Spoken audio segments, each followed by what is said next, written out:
Endilikda Documents and Map haqida gaplashamiz.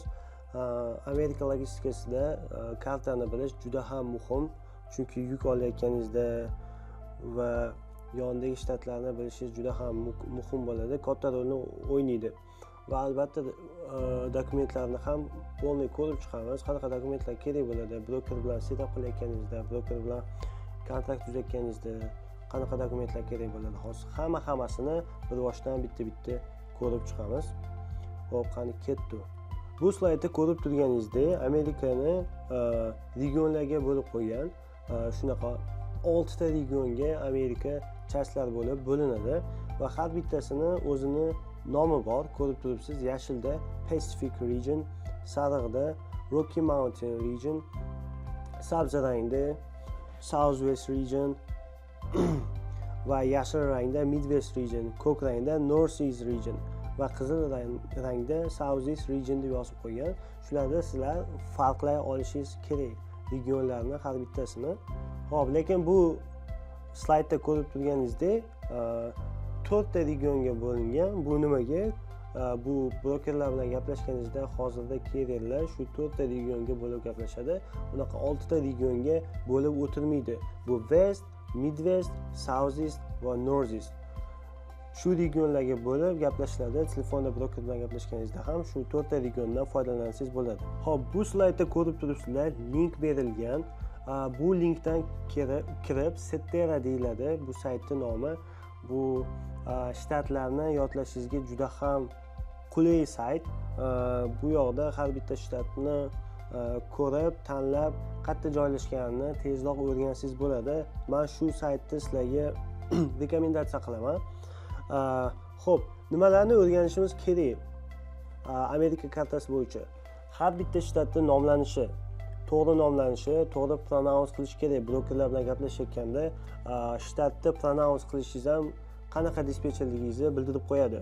Shuning uchun to'g'ri pronunciation bilan pronounce qilishni o'rganish kerak bo'ladi. Birinchi o'rinda. Ikkinchisi, kartani shunaqangi yaxshi bilingki, aynan yonidagi qo'shni shtatlarni ham biling. Masalan, Illinois xayolingizga kelganda, qo'shni shtatlari qanday, tevasida nima joylashgan, Wisconsin, hop, chap tarafida, Iowa o'ng tarafida, Indiana.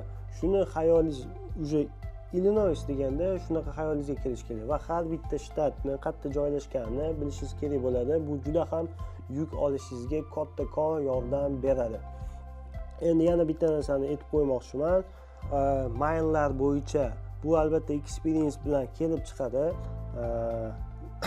Lekin qaysi shtatdan qaysi shtatgacha major citylarni qo'yib necha mailligini o'lchab ko'rsangiz bo'ladi.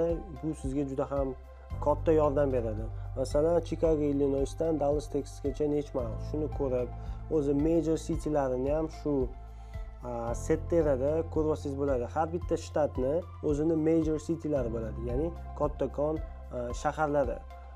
Shtat bilan qo'shib shu katta shaharlarni bilib olsangiz ham sizga aynan katta yordam beradi yuk olishingizda va boshqa narsalarda. Xo'p, bu shtatlarni qayerda joylashganini bilib olganingizdan keyingi etap bu abbreviationlarni bilib olish. Abbreviationlar o'zi nima? Abbreviationlarda shunaqa narsaki, shu shtatlarni qisqartirmasi, ya'ni Illinois shtati IL yoziladi. Masalan, shunaqa ikkita harfli qilib shtatlar qo'yilgan. Hamma brokerlar ham hamma unaqa общий названиясini yozib o'tirmaydi. Shu qisqartirmasini abbreviation ishlatiladi. Masalan, Oklahoma demoqchi bo'lsangiz OK yoziladi. Oregon aytmoqchi bo'lsangiz OR. Shunaqa brokerlar ham va platformalarga yuk post bo'lganda ham shu abbreviationlar bilan post bo'ladi. Shuning uchun har bitta shtatni abbreviationini, ya'ni qisqartirmasini yaxshilab yodlab olishingiz shart. Xo'p, keyingi narsa shu karta bo'yicha time zone yaxshilab o'rganishingiz kerak bo'ladi. Amerikada 4 ta time zone bor. Bu time zonelar Pacific, Mountain, Central va Eastern deyiladi. va har bittasi 1 soatdan farq qiladi. Masalan, Pacificda hozir 10 am bo'lgan bo'lsa, Mountainda 11 am, Centralda 12 am va Eastda 1 pm bo'lgan bo'ladi. Eng oldi East yuradi va shunday qatorasiga ketgan bo'ladi. Buni ham har bitta time zonelarni yodlab bilib olishingiz kerak. Ertaga yuk olayotganingizda qaysi shtatdan olsangiz shu time zonda yuk olasiz. Nima demoqchiman? Masalan, Kaliforniyadan yuk olyapsiz. Kaliforniya Pacific time zonega kiradi va u yoqqa telefon qilayotganingizda Pacific time'da hisoblab yuk olishingiz kerak bo'ladi. Shuni esdan chiqarmang. Shuning uchun time zoneni ham yaxshilab o'rganish kerak. Biz sizlarga sayt tashib beramiz time zone uchun ham o'rganish uchun. Xo'p, shu bilan mapni tugatsak bo'ladi. Mapni qanchalik tez o'rganish bu o'zlaringizga bog'liq. Qanchalik tez o'rgansanglar sizlarga shunchalik foyda, chunki bu juda ham muhim narsa. Endi esa juda ham qiziq va muhim narsalarga yetib kelyapmiz. Hozirda ko'proq dokumentatsiya haqida o'rganamiz. Xo'p, birinchi o'rinda USDOT haqida gaplashsak, slaydda ko'rib turganlaringizda, USDOT bu USA Department of Transportation, ya'ni shu Amerikani davlati va shu trackingga qaraydigan organizatsiya desak bo'ladi. Xo'p, bu organizatsiya o'zini qonun qoidalari chiqaradi, trackingda yangiliklar qiladi va buni maqsadi shu tracking sferasini faqat o'sishi, shu narsalarni kontrol qiladi. Endi USA Department of Transportation'ni, ya'ni USDOT'ni o'zini yo'nalishlari bor. Bu yerda ko'rib turibsiz, masalan, Federal Highway Administration, bular masalan yo'lga qaraydi. FMCSA bor, bular safety, ya'ni безопасностьga qaraydi. Va shu US departmentni o'zini yo'nalishlari bor va har bitta chastiga qaraydigan organizatsiyalar bor. Endi esa USDOT number haqida va MC number haqida sizlarga ma'lumot berib o'tib ketaman. MC number bu carrier kompaniyaga beriladigan number, ya'niki motor carrier number deyiladi. Bu 6 ta raqamdan iborat bo'ladi va nima desa bo'ladi? Bu MC number bilan brokerlar siz haqingizda любой informatsiyani bilib olishi mumkin. Shunaqa saytlar bor, Safer, shunga o'xshagan saytlarga kirib, sizni MC'ingizni qo'yganda, sizni qancha trackingiz bor, qanaqa violationlar qilingan yoki shunga o'xshash barcha ma'lumotlar kelib chiqadi va MC numberingizni ko'rib, broker siz bilan ishlamasligini ham ayta oladi. Nima desa bo'ladi? MC number xuddiki kompaniyani yuzidek deb hisoblaylik. Shu number va USDOT number asosan 7 ta raqamdan iborat bo'ladi va USDOT number ham MC numberga o'xshaydi, faqat buni ko'pincha polislar sizni to'xtatganda so'raydi. Ular ham shu USDOT numberingizdan qanaqa kompaniyasi siz haqingizda informatsiyalar, qanaqa violationlar qilingan, hammasini ko'ra bila oladi. Xo'p, bu slaydni ham ko'rib o'rganib chiqsanglar bo'ladi. Hamma slaydlarni biz sizlarga tashib beramiz. Bu slaydlarda yana qo'shimcha informatsiyalar bor. Men sizlarga nima desa bo'ladi? Общий kartinkasini qanday ishlashini tushuntirib, sodda qilib ketyapman. Yana savollaringiz bo'lsa, bersanglar, biz yana clarify qilib, yanada aniqroq javob berishga harakat qilamiz. Bundan uyalmanglar. Xo'p, endi authority, MC numberning authority'si qanday ko'rinishini bu slaydda ko'rsanglar bo'ladi. Xo'p, mana например, MC number 718-177 qo'yilgan Crawford Freight System LLC ga xuddi shunday MC numberlar bo'ladi. Bu qog'oz sizni MC numberingiz borligi haqida dokument desak bo'ladi. Bu slaydda ko'rib turgan saytlaringiz, oldinroq aytganman, Safer portal. Bu FMCSA ni portali deyiladi, ya'ni safetyga javob berish organizatsiyasini portali. Bu yoqda brokerni ham, kuryerni ham MC numberini yoki duty numberini qo'yib, qancha traki bor, ofisi qachon registratsiya bo'lgan, safety nimalari, reytinglari hammasini shu saytdan bilib olsa bo'ladi. Hozirda compliance audit, ya'ni duty inspectionlar haqida aytib bermoqchiman. Duty inspection nima degani? Bunda politsiya trakni to'xtatib, uni inspekt qilib chiqadi. Nimadirlari kammi, nimadirlarida nima desa bo'ladi? Qandaydir muammolari bormi? Xuddi hamma yo'g'ini tekshirib chiqadi va shundan kelib chiqib chora qiladi. Xo'p, keyingi slaydimizda qanaqa violationlar borligini hozir sizlarga aytib beraman. Birinchi type oral warning, ya'ni og'zaki tushuntirib berish, og'zaki uni ogohlantirish. Keyingisi citation. Citationda уже jarima tuyuladi, jarima berib va tiket oladi haydovchilar. Undan keyingisi violation deyiladi. Bunda demak DOT ni regulatsiyasiga, ya'ni Department of Transportation rullaridan nimadirlari to'g'ri kelmasa, trakda nimadirlari buzuq bo'lsa, уже bunda violation oladi.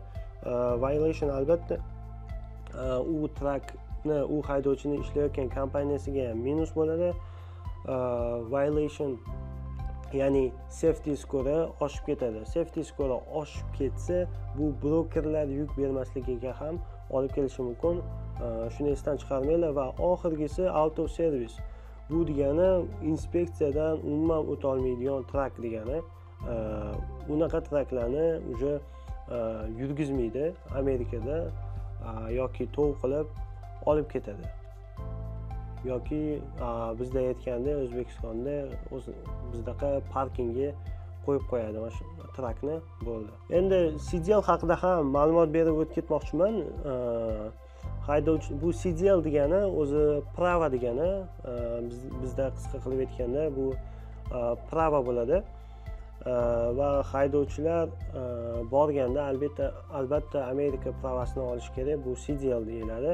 CDL olgandan keyin yana qo'shimcha sertifikatlar olmoqchi bo'lsa, unga ham o'qish kerak. Ya'ni oldin tushuntirib berganimdek, xizmat yuklarini tashish uchun ham ruxsatnoma olish kerak va tanker endorsement ham olish kerak. Ya'ni tanker yuklarini ham tashish uchun. Yana bir turi bor, bu double deyiladi. Ikkita treylerni ulab olib yurish uchun ham albatta ruxsatnoma olish kerak bo'ladi. Va qanday qilib CDL ni yo'qotib qo'yish mumkin? Albatta haydovchi bir qancha qonunlarni buzsa, o'zini shu CDL dan, o'zini pravasidan ham ayrilib qolishi mumkin. Amerikada shunaqa qonun bor.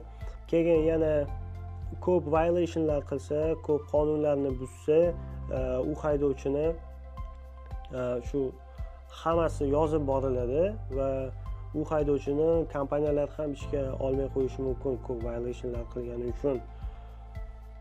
Xo'p, buni ham yana ko'rib chiqinglar. Bu slaydda ham yana 6 ta type yozilgan, qanaqa violationlar olsa bo'ladi. Haydovchi tushunmaganinglarni bemalol so'rashlaringiz mumkin. Bu slaydimizda ko'rib turganingizdek citation violation va citation sample va violation sample berilgan. Qandaydir citation birinchi rasmda va violation qanday turda bo'ladi, ko'rasizlar bo'ladi. Agar haydovchilaringiz violation olsa, birinchi o'rinda albatta safety ga bog'lanish kerak bo'ladi. Safety departmentga ular buni sizlarga hal qilib berishadi. Endi ko'rdik, trakda muammolar bo'lsa, haydovchi ticket violationlar olishi mumkin, lekin haydovchining o'ziga ham bog'liq. Agar qonunni buzsa ham shunaqa violationlar keladi. Keyin shuni bitta-bitta ko'rib chiqamiz. Hozir out of service issue, demak, soat bilan bo'lgan muammolar. Buni hozir tushunmasliklaring mumkin. Buni keyingi slaydlarimizda yaxshilab nima haqida gapirayotganimni tushuntirib beraman. ELD degan narsa bor logistikada. Bu haqida yana to'xtalib o'tamiz. Ikkinchisi speeding, ya'ni tezlikni miqdoridan oshirish. Keyingisi erratic improper lane change, ya'ni liniyalarni keskin burish, o'zgartirish. Va to'rtinchisi unsafe driving, bu опасный driving degani. Boshqa. To'rtinchisi unsafe driving, bu опасный driving. ya'ni opasniy haydash trakni. 5-si not wearing seatbelt, ya'ni kamarni taqmaslik. 6-si overweight related issues, overweight ya'ni yukni og'irligi oshib ketishi. Oldin tushuntirib berganman, shu yuk 45,000 pounddan oshib ketmasligi kerak, ya'ni trak va treyler yukni pound esa 80,000 pounddan oshib ketmasligi kerak. Shuning uchun ham to'xtatib jarima qilishadi, chunki bunday haydab bo'lmaydi. 7-si drug and alcohol test records, ya'ni spirtnoy va dorilar bilan haydash. 8-si accident reporting and claims, qandaydir aksidentlar qilish va 9-si dokumentlarni expire bo'lishi, ya'ni muddatidan o'tib ketishi. 10-si equipment maintenance, trakni holati, ya'ni trak shu DOT regulyatsiyasiga javob berishi. Va 11-si texting while driving, ya'ni haydayotganda text qilib ketish, kimlarga yozish yoki telefonda gaplashish. Avvalgida aytganimdek, weight station joylar bor. Rasmda ko'rib turibsiz, shu trak keladi, uni og'irligini o'lchaydi, inspekt qiladi, kamlik joylarini o'lchaydi va yurayotgan soatlarni o'lchaydi. Shunga qarab inspekt qilib chiqadi va albatta charge yoki violation qog'oz olishlari mumkin. Bunaqa weight stationlar ko'p, shuning uchun haydovchilar ehtiyot bo'lib qonunni buzmasdan yurgani ma'qul bo'ladi. Xo'p, weight stationlar haqida, nimaga haydovchilar charge violationlar olishi haqida gaplashib chiqdik. Hozirda endi men sizlarga safety team nimalarga javob berishini biroz tushuntirib o'tib ketaman. Safety department ko'p narsaga javob beradi. Masalan, qachonki traklaringiz buzilib qolsa, shunga servis chaqirib beradi yoki CDLlar bilan muammo bo'lsa, shu weight stationlarda violationlar bo'lsa, bularning ustida ishlaydi. Qachonki traklaringizda oil change qilish kerak, shularni nazoratga oladi, buzilishlarni nazoratga oladi, tiketlar, warninglar, ekzamenlar, haydovchi birinchi kelganda drag testlarni o'tish, hamma shu safety, ya'ni безопасностьga javob beradigan ishlar bilan safety team shug'ullanadi. Endi esa carrier identificators, trakda nima narsalar bo'lishi kerak, aynan sizni kompaniyangizni ifodalab turish uchun, ya'ni identify qilib turish uchun. Albatta birinchi o'rinda kompaniya nomi, company name bo'lishi kerak shu trakni eshigida. Ikkinchisi company address, kompaniya adresi yozilgan bo'lishi kerak. Uchinchisi US DOT number, ya'ni DOT number. Avval tushuntirib berganman DOT number nimaligini. 4-si MC number, kompaniyaning MC numberi va oxirgisi 5-si truck identification number bo'lishi shart bo'ladi. Shulardan kelib chiqib, bu nima desa bo'ladi? Bu rul shunaqa DOT qo'ygan, ya'ni traklarning har birida shu narsalar yozilgan bo'lishi. Xo'p, yana savollaringiz bo'lsa, bularga ham javob berib o'tamiz. Endi esa treylerni registratsiya qog'ozi haqida aytsak, har doim treylerni registratsiya qog'ozi treylerda turishi kerak bo'ladi. Treylerning orqasida shunaqa sumочкаga o'xshagan joyi bor. Shunda treyler registratsiyasi turishi shart bo'ladi. Bu yerda examplelar bor, qanaqa ko'rinishda bo'ladi, kursilar bo'ladi buni. Hozirda men sizlarga ozgina pulli yo'llar haqida aytib bermoqchiman.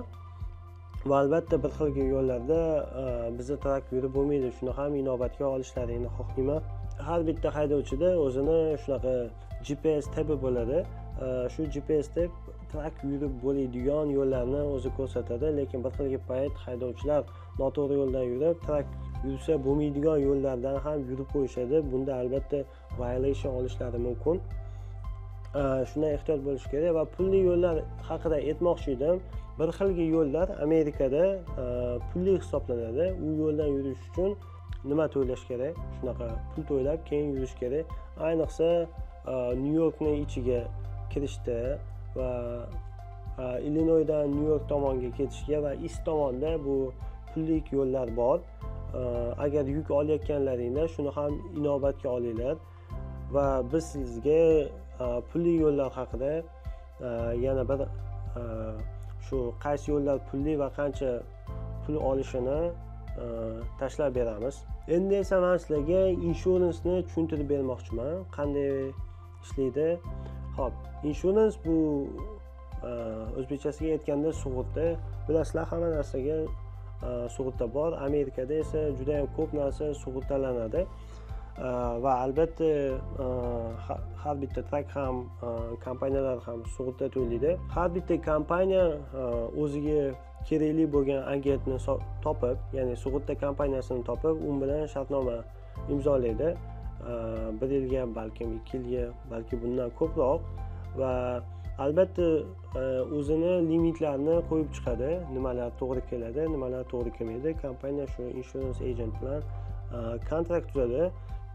Bu ekranda ko'rib turgan slaydlaringizda insurance dokumentatsiyasi. Buni albatta broker so'raydi bizdan, inshuransimiz qanchagacha qoplab beradi. Bu yerda hamma informatsiya yozilgan. Keling bitta-bitta ko'rib chiqamiz hozir. Birinchisi insurance agentni ko'raylik. Insurance agent bu yerda qaysi insurance kompaniyaligi yozilgan agentство va pastda insurance company. Insurance company bu ya'ni sizni kompaniyangiz, sug'urta bilan ishlayotgan kompaniyangiz. Endi narigi tomonni ko'ramiz. O'ng tarafda insurance agent contacts bor, ya'ni shu sug'urta kompaniyani kontaktlari va undan keyingisi insurance who is responsible for particular insurance type va sizni kompaniyangizni bu yerda telefon raqamlari bo'ladi. Endi esa sug'urtalarni ko'rib chiqamiz. Birinchisi general liability, ya'ni bu general liability tashqi prirodaga yoki yon atrofga zarar yetkazganda qanchalik qoplab berishini yozib qo'yadi. General liability shunaqa. Automobile liability insurance esa bu sug'urta trakni o'ziga, ya'ni avtomobillarga shikast yetganda qancha qoplab berishini ko'rsatadi. Va undan keyingisini ko'rsanglar, cargo insurance. Cargo insurance bu yukni o'ziga, aynan yukni o'ziga damage bo'lsa, qandaydir zarar kelsa qoplab beradi. Buni hammasini o'zining limiti bor. Masalan, cargo insurance bu yerda 250 minggacha qoplab berar ekan, yozib qo'ygan, va treylerni esa 40 minggacha. Bu tomonni ko'rib chiqamiz. Limit of insurance coverage, hammasi narxi yozilgan. Qanchagacha bu insurance kompaniya qoplab beradi, qandaydir damage bo'lsa, shunday. Eng pastga tushsanglar, certificate holder degan joyi turibdi. Bu yerga broker certificate holder, ya'ni shu sertifikatni xuddi a'zosidek deb tushuntirsam to'g'ri bo'lsa kerak. Shunday qilib beradi. Qachonki broker bilan siz yangi kontrakt tuzayotganingizda sizdan so'rashi mumkin, shu sertifikat kompaniya meni a'zo qilib bersin deb. Shunda siz insurance agentingizga chiqib, brokerning nomini berib, shu joyga certificate holder degan joyga qo'ydirib berishingiz kerak bo'ladi. Shunda broker shu insuransga a'zo bo'ladi. Xo'p, insurans bilan menimcha hammasi tushunarli deb o'ylayman. Yana qanaqadir savollaringiz bo'lsa, bemalol beraveringlar.